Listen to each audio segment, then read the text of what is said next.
ডাল মাখনি উত্তর ভারতের ভীষণই প্রসিদ্ধ একটি খাবার। আমরা অনেকেই ডাল মাখনি মানেই জানি তার মধ্যে বাটার ইউজ করতে হবে, তার মধ্যে মাখানা ইউজ করতে হবে। স্পেশালি আমরা যারা কলকাতার মানুষ তারা আমরা ভাবি যে ডাল মাখানি মানেই তার মধ্যে মাখানা তো ব্যবহার করতেই হবে। আমরা এগুলো কিন্তু অনেকেই ভুল জানি। একদম অথেন্টিক স্বাদে ডাল মাখানি বাড়িতে কত সহজ পদ্ধতিতে বানানো যায় আজকে আমি আপনার সঙ্গে সমস্ত কিছু টিপস অ্যান্ড ট্রিক সহ শেয়ার করব। রেসিপিটা ভীষণ সিম্পল, আপনারা দেখতে থাকুন কিভাবে বানানো যায় অথেন্টিক ডাল মাখানি রেসিপি। ডাল মাখনির জন্য আমাদের লাগবে খোসা সমেত কালো কলাইয়ের ডাল, যেটাকে বলে মা রাজমার ডাল বা কালো বিউলির ডাল। 1 কাপ পরিমাণে নিয়েছি কালো বিউলির ডাল, আর তার সাথে নিয়ে নেব আমি রাজমা। এখানে আমি রাজমা চিত্রাটা ব্যবহার করেছি 1/4 কাপ পরিমাণে। 1 কাপ কালো বিউলির ডালের সাথে আমাদের রাজমা ব্যবহার করতে হবে 1/4 কাপ পরিমাণে। এই রেশিওতে আপনারা কিন্তু ডাল মাখনির ডাল আর রাজমাটা ভেজাবেন। ডাল আর রাজমাটাকে আমি খুব ভালো করে ধুয়ে নেব, তবে আমি কখনোই ডাল মাখনির ডাল আর রাজমা ভিজিয়ে রান্না করি না। আপনারা চাইলে 1 ঘন্টা বা 2 ঘন্টা ভিজিয়ে অবশ্যই রান্না করতে পারেন। আমি সবসময় ডাল আর রাজমা ডিরেক্ট প্রেসার কুকারে দিয়ে সেদ্ধ করি, এতে স্বাদটা বেশি ভালো হয়। বেশ অনেকটা পরিমাণে জল দিয়ে কিন্তু আমি ডালটা সেদ্ধ হতে দেব। আর দিলাম 2-4 চামচ পরিমাণে লবণ, তার সাথে 1/4 চা চামচ পরিমাণে খাবার সোডা বা বেকিং সোডা। একটু যদি সোডা ব্যবহার করা হয় তাহলে ডাল আর রাজমাটা খুব সুন্দরভাবে কিন্তু সেদ্ধ হয়ে যায়। প্রেসার কুকারের ঢাকনা বন্ধ করে দিয়ে প্রথমে হাই ফ্লেমে 1টা বা 2টো সিটি দিয়ে নেব। 2টো সিটি হয়ে গেলে গ্যাসের ফ্লেমটাকে লোতে করে দিয়ে মোটামুটি 30 মিনিট ধরে আমাদের ডালটা সেদ্ধ করে নিতে হবে। অপরদিকে আমি 20 কোয়া রসুন ভালো করে হামাল দিস্তাতে থেতো করে নিয়েছি। রসুন বাটা ব্যবহার করলে কিন্তু হবে না, থেতো করে নেওয়া রসুনেরই আমাদের প্রয়োজন ডালে ব্যবহার করবার জন্য।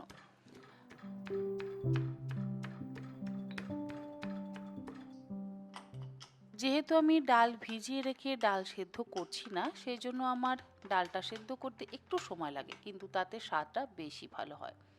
30 মিনিট পর আমি গ্যাসের ফ্লেম বন্ধ করে দিয়ে স্টিমটা রিলিজ হয়ে গিয়ে প্রেসার কুকারের ঢাকনাটাকে খুলে নিলাম। ডাল কিন্তু এখনও পুরোপুরি সেদ্ধ হয়নি, আর একটু ডাল সেদ্ধ হবে, মানে একটু গলা গলাভাবে আমাদের এই ডাল এবং রাজমাটা সেদ্ধ করে নিতে হবে। রাজমা একটু দানা ভাব আছে। খুব ভালোভাবে ডাল আর রাজমাটা সেদ্ধ করলে তবেই কিন্তু ডাল মাখনির স্বাদ ভালো হয়। দেখুন রাজমা গলে গেছে, তবে আমার মনে হচ্ছে আর একটু আমি যদি সেদ্ধ করি তাহলে বেশি ভালো হবে। আর এই পর্যায়ে আমাদের দিয়ে দিতে হবে ওই থেতো করে নেওয়া রসুনটা। অবশ্যই থেতো করে নেওয়া রসুনটা মেশাবেন, এতে ডালের স্বাদ এবং গন্ধ দুটোই অসম্ভব ভালো হয়।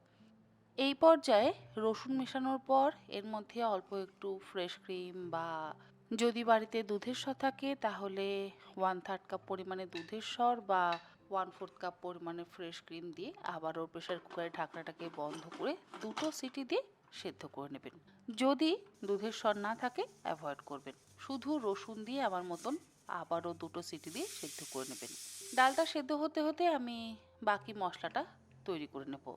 ইলেকট্রিক চপারের মধ্যে দিয়ে দিলাম 3টে মিডিয়াম সাইজের বড় টুকরো করে কেটে নেওয়া পেঁয়াজ, তার সাথে 1 ইঞ্চি আদার টুকরো, তার সাথে 8টা কাঁচা পাকা লঙ্কা, আবারও 12 কোয়া রসুন।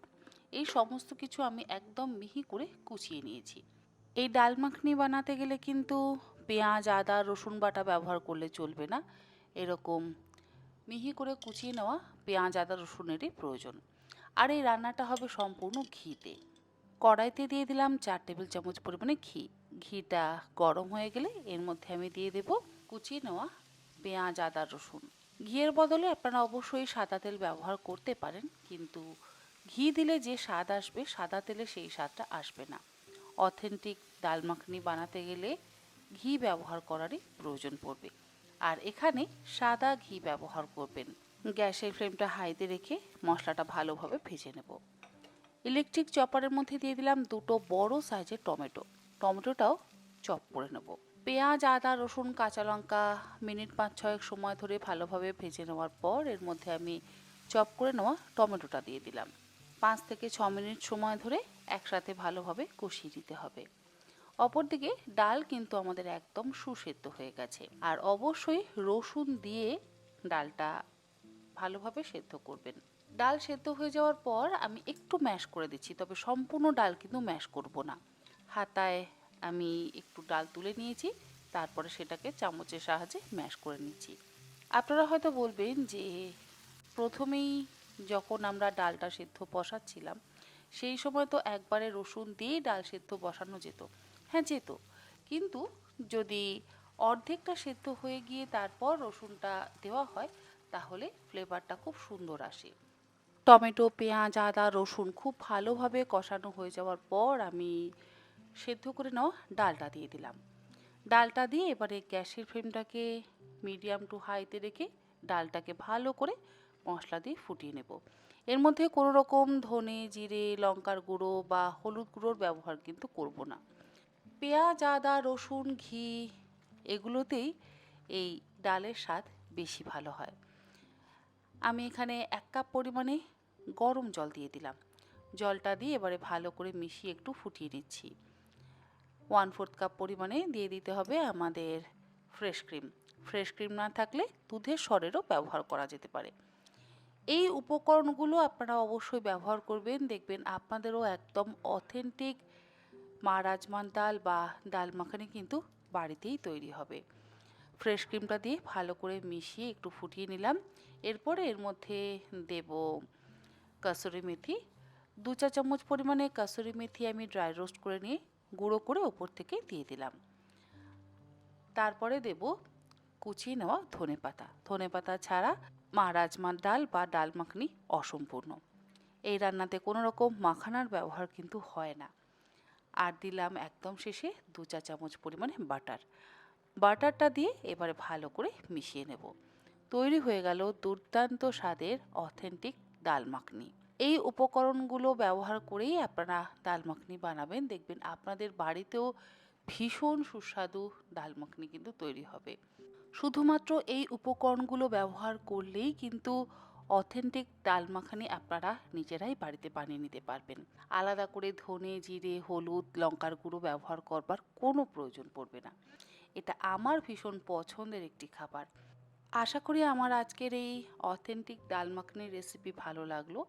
ভালো লাগলে আপনাদের অনুরোধ রইল আপনারা একবার অন্তত এইভাবে বাড়িতে বানিয়ে দেখবেন, সকলের ভালো লাগবে।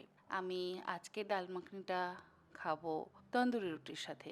আপনারা লাচ্চা পরাঠা বা নান বা জিরা রাইস বা সাদা ভাত যে কোনো কিছুর সাথেই কিন্তু খেতে পারেন বা সার্ভ করতে পারেন।